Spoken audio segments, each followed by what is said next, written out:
I remember like it was yesterday. I'm in my mom's basement. It's 2017. I'm 20 years old. Columbus, Ohio airport.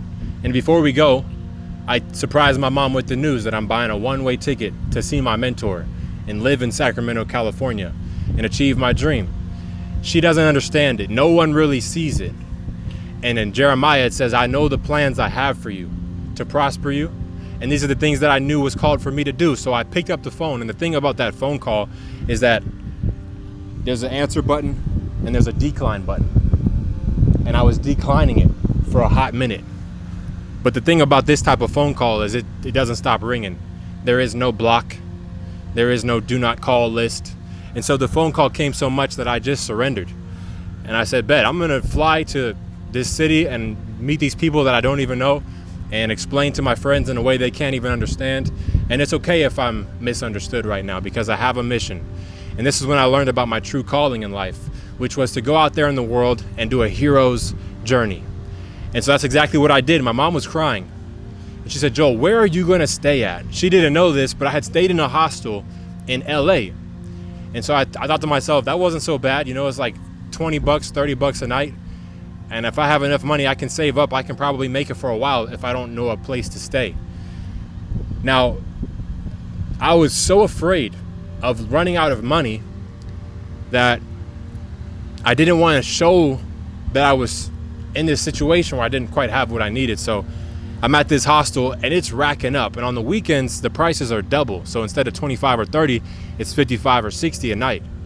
And I told myself, I'm going to leave my luggage inside the hostel and I'm going to go sleep out back. They had this bench that no one could really see behind. And I'm sleeping behind a bush and like a park bench in the backyard of the hostel. The next day I post on my Instagram story and write in the caption, you guys, I was homeless last night, but that's how bad I want this. I had this desire that I just can't explain, that I wanted it to be hard and I wanted to inspire. But at the same time, I had a fear attached to me. So I had infinite courage because I knew it was way bigger than me, but I couldn't escape out of my own fear and anxiety at the same time. I was rooted and grounded in these scarcity beliefs about money. And I remember a year goes by, I'm doing pretty well. I'm charging $35 a haircut and I'm semi-booked out. And the shop owner looks at me and he's like, bro, you're telling me this story. I had this crazy roommate who would scream and throw fits and like bang on the walls right next to my room. It wasn't soundproof, so I heard it all. And I keep telling the landlord, yo, it's happening again. And I record it. She wouldn't do nothing. She wouldn't kick her out because she was paying rent. And nobody wanted to live in this apartment we were in because there was rats, roaches, bugs, spiders. She would sneak bug bombs in there when we weren't there. And I'd come home and see the can and I'm like, damn, this is where I live. I told the shop owner, who's a millionaire and he's very successful and he's came out of a situation similar to mine. The same person I entrusted in to get me out of this situation.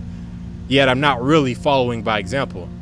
And the path that's laid out for me, I'm not even using it to my best ability. Why? Because I wasn't the individual willing to actually achieve it. I still had those blocks where I wasn't fully surrendering. Because God takes care of his servants, and I didn't have the mindset of becoming a true servant and knowing that all will be taken care of. It's not my job to worry about the money, but I was worried about the money. So it's $650 a month for rent, the lowest rent I could find in the worst part of town. And I rode a bike to the shop. The bike got stolen, and by the second time the shop owner sees that, he's hearing me talk to him about this story of my crazy roommate. And he's like, bro, that's old shit. He looks at me like with a straight face, like that's old shit. Why are you still there? And he's like, I can get you an apartment in the same building I live in. The rent's gonna be triple, but you make enough to pay it. And in my mind, I'm like, you don't understand, money's hard to get. If I were to spend that extra money, I'm gonna lose what I got and I won't get it back. And that's the difference in the mindset of a savage, of a champion, versus the amateur who's looking at this whole game wrong. And it's really not about the money.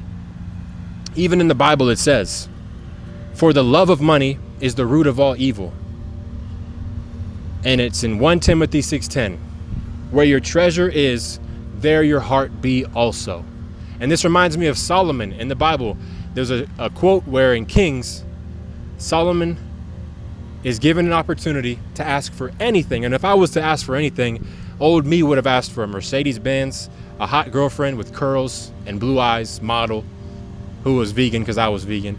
I would have asked for selfish pleasures. But Solomon says, I'm just a boy, and I don't know how to lead these people that you've given me to lead. And I look at people with social media just like this. You got people following you. Are you leading them on the right path or the wrong one? And Solomon felt the weight of that, and he said, I only pray that you'll give me a positive heart, the discernment and a just king to make me into that right leader for your people. He didn't ask for anything purposeful, pleasurable, or for himself, selfish gain, monetary riches, a nice outfit, some Versace shades, Versace boxers even I'm wearing. He didn't ask for none of that. Some tattoos, a nice house, high-rise apartment in Miami, a Rolls Royce, a diamond chain. He didn't ask for it. When I pull up to all the restaurants in Miami, Club Live, I want to pull up with the nicest whip, valet the driver. He just said, help me lead your people.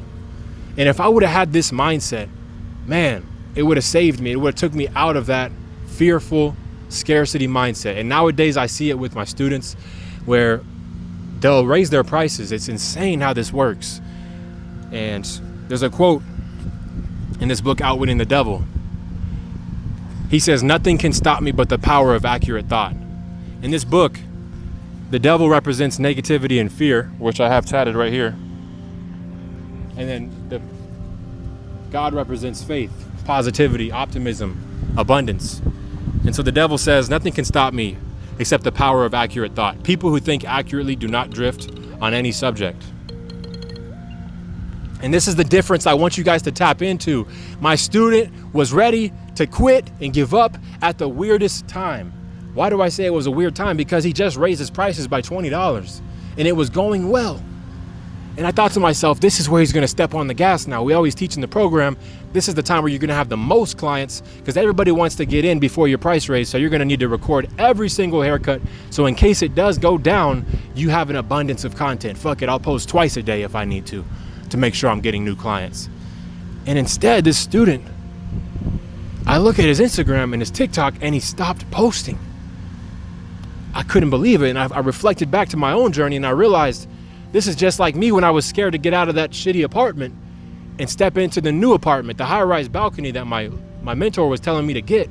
It was my time to shine, but I wasn't willing to take the stage. Now, why do we do this? Well, there's a quote that says, don't try to change the external reality. Because that was created by the what?